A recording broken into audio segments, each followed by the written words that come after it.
کہا کہ اس لیے کیونکہ جب وہ مدینے میں رہتے ہیں، ان کا مکان مدینے میں ہے، اور ہر سال کیونکہ حج کے لیے قانون یہ ہے کہ جب بھی لوگ حج کے لیے جاتے ہیں تو شریعت کا قانون یہ ہے کہ حج کرنے کے بعد وہ رسول اللہ صلی اللہ علیہ وآلہ وسلم کے صلوات پڑھیں،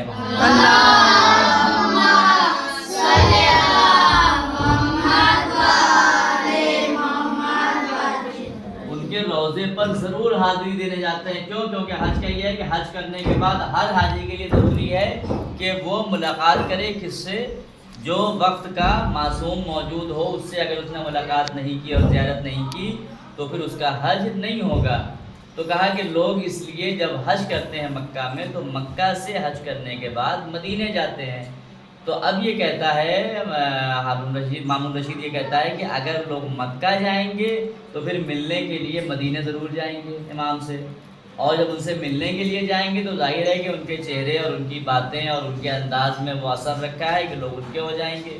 جب لوگ ان کو زیادہ چاہنے لگیں گے تو ہماری طرف نہیں آئیں گے، اور نتیجہ یہ ہوگا کہ ہمارے پاس جب کم لوگ ہو جائیں گے، ہمارے فالوورز کم ہو جائیں گے، ہمیں چاہنے والے، ہماری حکومت بنانے والے، تو لوگ خود چاہیں گے کہ ان کو حاکم بنا دیا جائے۔ کیونکہ ہمیشہ سے آج بھی اس زمانے میں ہے کیا ہے کہ بھائی کون جیتتا ہے؟ جب الیکشن ہوتا ہے، انتخابات ہوتے ہیں تو وہی جیتتا ہے جس کی طرف زیادہ لوگ ہوتے ہیں، جس کو لوگ زیادہ ووٹ کرتے ہیں۔ تو ظاہر ہے کہ جب سب ان کے چاہنے والے سارے ہو جائیں گے تو پھر لوگ ان کو چاہیں گے کہ وہ حاکم بنے اور ہماری حکومت خطرے میں ہوگی۔ اب اس نے اپنے وزراء سے یہ کہا، جو اس کے وزیر ہیں، ان سے یہ کہا کہ ایسا ہے کہ ان کو یہاں بلاؤ۔ کہاں؟ بغداد بلایا جائے، اور امام کو بغداد بلایا گیا۔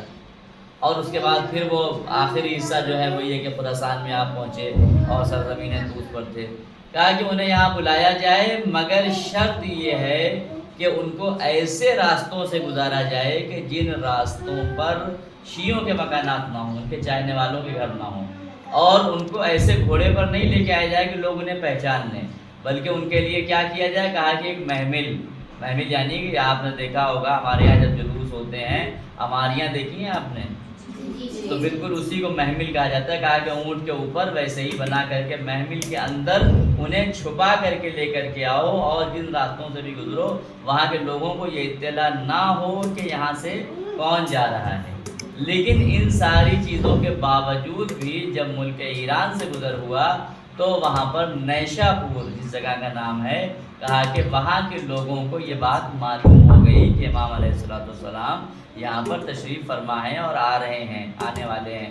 لوگوں نے استقبال کیا، امام کو روکا، اور اس کے بعد امام سے کہا کہ ہم نے آپ کو اس لیے روکا ہے تاکہ ہم یہ چاہتے ہیں کہ آپ ہمیں وہ باتیں بتائیں جو رسول اللہ نے آپ سے بتائیں۔